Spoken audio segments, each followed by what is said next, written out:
back to our seats.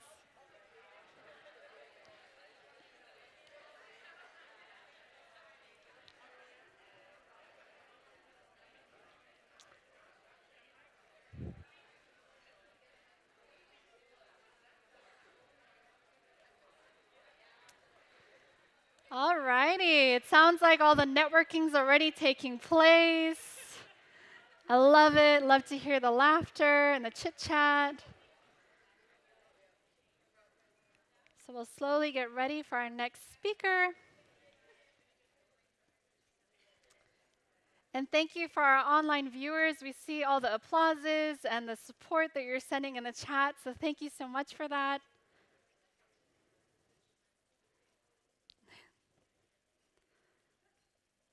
Alrighty, I hope everyone's having fun. I've been meeting already some awesome people, so I love all the connection. And now we're going to have another speaker by the name of Alexandra Nicolay, who's a product owner and ideation council lead at Axel Springer. She'll be talking about verbalizing your ideas. Can we give her a warm applause?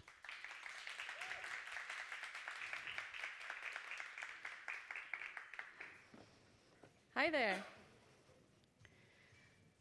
So, okay, it's pulsating, it's blue. And you know, I learned that you have to introduce a presentation with a joke. And since I have no jokes at hand, I borrowed something from the internet. Time waits for no man. Why is this a man joke? Unless it's Chuck Norris. So let's start.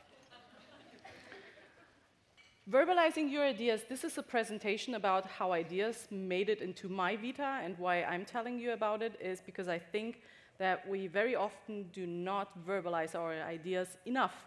And this is why we don't excel at innovation, basically in many fields, but innovation is my horse right now, as of now.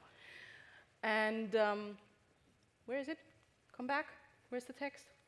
No. As you can see, I excel at things.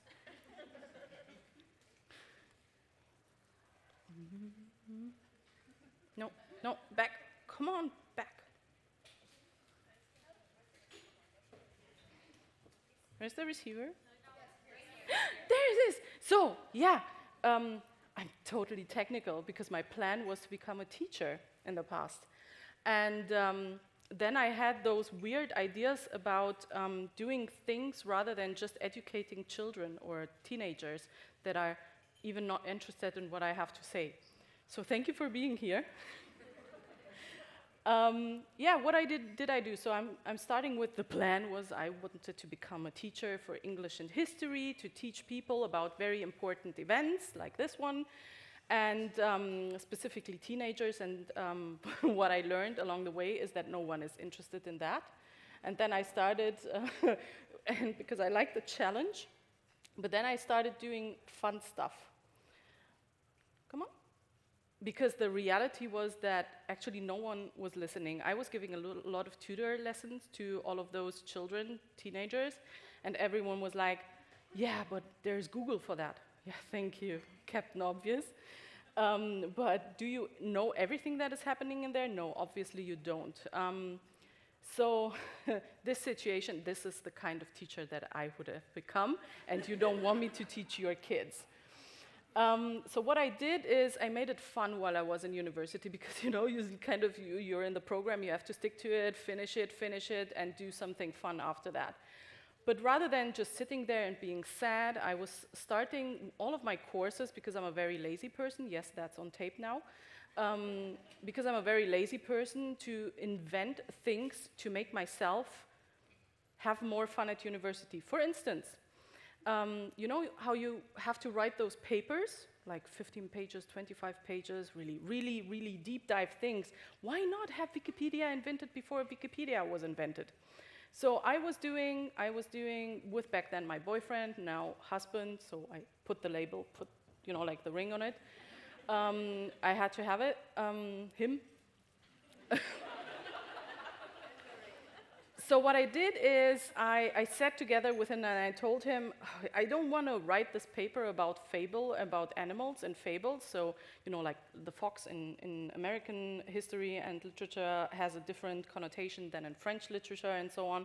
And so I was like, let's write something where I can click and she can have the aha, wow effect, so she can read it on her own. I will just research the text and I'm done then with writing the whole paper. Cool?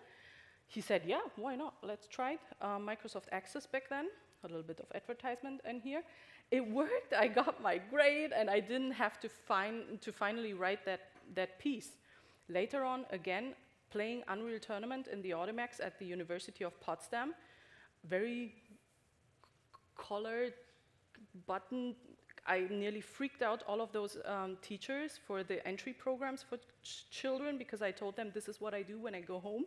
Like, to relax, I play Unreal Tournament. Who knows Unreal Tournament in here? Thank you. Facing World. I put him in here. I put my boyfriend, once again, in front of the Audimax, and he was playing, and I was telling them why it's very important to do that, because it relieves stress. And when you're in God mode, and it happens again, and and the teachers were sitting there and talking about the Barbie plays, about the Barbie games, and so on. It was one of those courses when you go into gaming. It was like, how can you support something like that? How could you? This is like murdering people. What do you think do all of those kids do when they go home, right? So I got the grade again. Nailed it. Because I was having fun with university, rather than just staying there, doing the papers and so on. So I had those ideas about making myself a fun time at university. But eventually it was over. And then on the side, I started having ideas about cats. Yes, this is also a talk about cats. Because I love cats. I don't have cats. Carolina, you may know the feeling. I don't know. You were talking about cats earlier. So I don't have cats. I'm not allowed to have cats. It's a thing with me. It became a thing when I was 10, and now I'm carrying with me. Thank you, Mom, for not letting me have cats. So what I did is I came up with ideas how to steal the cats from neighbors.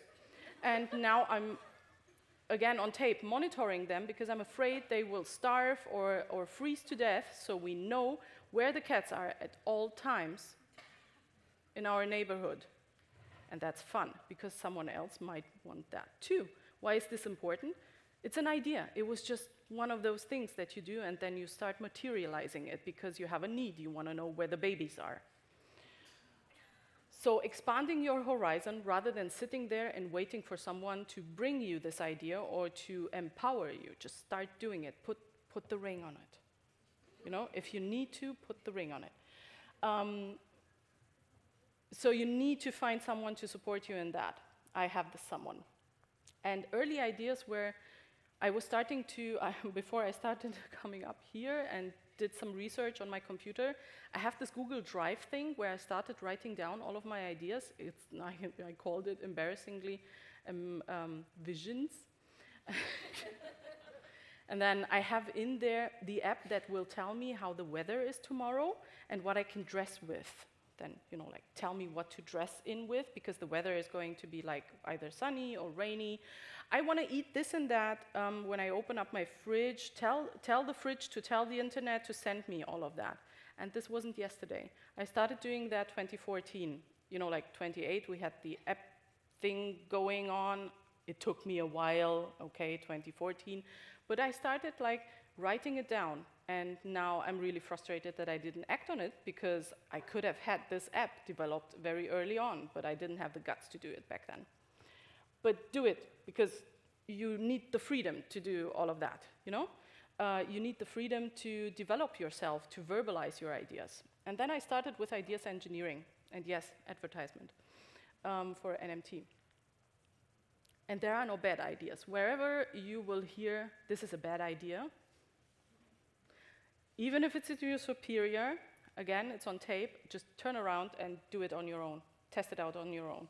Because it might get the best idea ever later on. The planet is not right yet didn't arrive yet at this point to value your idea, but someone will build it eventually. Oh, thank you. So the Kelso effect. There are no bad ideas. This is what I learned at Ideas Engineering. We had this framework, this innovation framework, where everyone could sit down for 3 hours per week, think about things, and then pitch them in front of our colleagues. And yeah, that takes guts, because you have to actually verbalize what is in your head, and you have to train that muscle. You didn't do that beforehand, but you have to train it like a muscle. So start speaking about the club, rather than not. And when you do it, something happens with you, because people start listening to you that you have this idea about cats, about monitoring cats all over the place. And yes, it sounds weird in the beginning, but in the end, I know exactly where all the babies are, which ones I want to let in, which ones not, because they kind of scratch everything and so on in the flat. So I started pitching at Ideas Engineering my brains out about things like VR, AR. They hated me for that because the time wasn't ready yet for it. And nowadays, everyone wants to do something with VR and AR, and metaverse is all over the place. So things like physics tutoring with Albert Einstein as a hologram. Why wouldn't I want to learn from Albert Einstein directly rather than this boring teacher telling me about history and what happened on the 8th of May, 1945? Let someone else tell me, maybe that paid the lesson or learned the lesson, and so on. So actually trying to find ways to innovate. Another one was a VR museum. Museum that would present to you art, virtual art, long before Corona. So people told me, why would you need that? I can go to a museum. And it was ahead of time. So we have it, and I have it on tape and on, like the website that we did it first. We just did it. Another example is what you can do inside of Axel Springer to kind of start exploring options. And at a certain point, I don't want to say bored, because there's no boring part in having ideas, but people started telling me, it's not yet possible to build that, Alex, and that's so frustrating. I don't want to hear that, just cut it off. You know the feeling. Carolina, you know the feeling. And so I started exploring options where to gather more ideas and how to go from A to B and find new spots where to present those things. And I know people from work who actually have the same enthusiasm about ideas like I have. Some of them are here. And then I went to Silicon Valley with this amazing people and culture program to learn about how the Americans go from idea to product, okay, but how do they go from prototype to product in the end? Because they do a really good job about that, or at least to us Europeans who are very safety oriented, they do a good job about that. And then I started talking to them and had this program running, and when I came back I said, that's it, I have it. This is going to be my new endeavor, because I have to find new ventures to present that to everyone, because it's boring to just be alone with your ideas at home, with your Google Drive document sitting in your inbox, doing nothing for you other than frustrating you in the end, because you haven't talked to people about it and it didn't materialize. And no, you didn't build that startup. So maybe if you start verbalizing your ideas, and this is something that I help people with at Ideas Engineering and then Axel Springer NMT, you will then get to this thing that you want and maybe don't know that you want it yet. So start talking about your ideas. That's basically the takeaway for this one. What is with, yeah. I think I'm done. No, wait, I'm not. Gotcha. Do it. No, go back. And now to prove the point, and why is there bunnies on? Because ideas are like rabbits. If you start to have a dozen, they start multiplying on their own. So it's a John Steinbeck quote. This is why, because, yeah, no. So how many ideas did you pitch recently and why so few? And if you were a developer, What would you build tomorrow, today, tonight?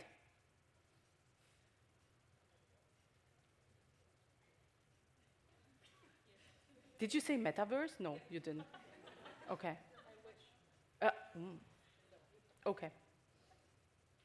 Well, if someone is in here willing to build my Albert Einstein proving me right, that education should go more viral in terms of holograms and AI and stuff, keywords, SEO, just come up afterwards. Don't be shy. I don't bite. Okay. Let's get that over with. Thank you.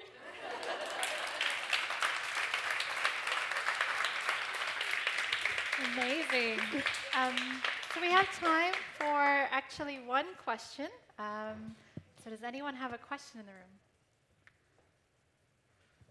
Hi. Sorry, you talked about it very, very briefly during your presentation, but how do you deal with the frustration that you must feel, even in your job, not in your Google Drive, but if the ideas that you have, you cannot execute them because they're out of this world, or there's no resources, or how do you deal with that?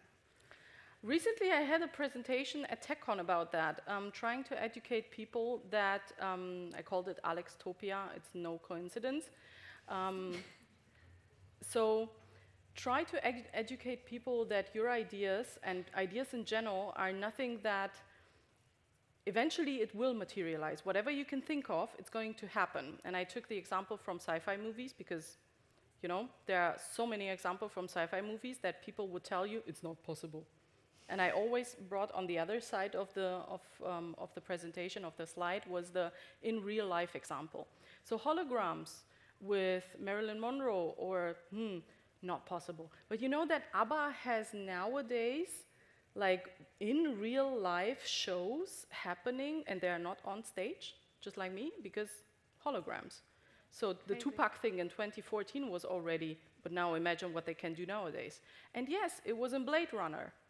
And who told Blade Runner that it's not possible? I don't know. So if you start talking about that, and then you can point your finger and tell them, this is my example, it helps with your frustration, because you educate them, and the next time they will listen. And yes, it sounds very assertive and aggressive if I say you educate them. Awesome. Thank you so much. Thank you for having me.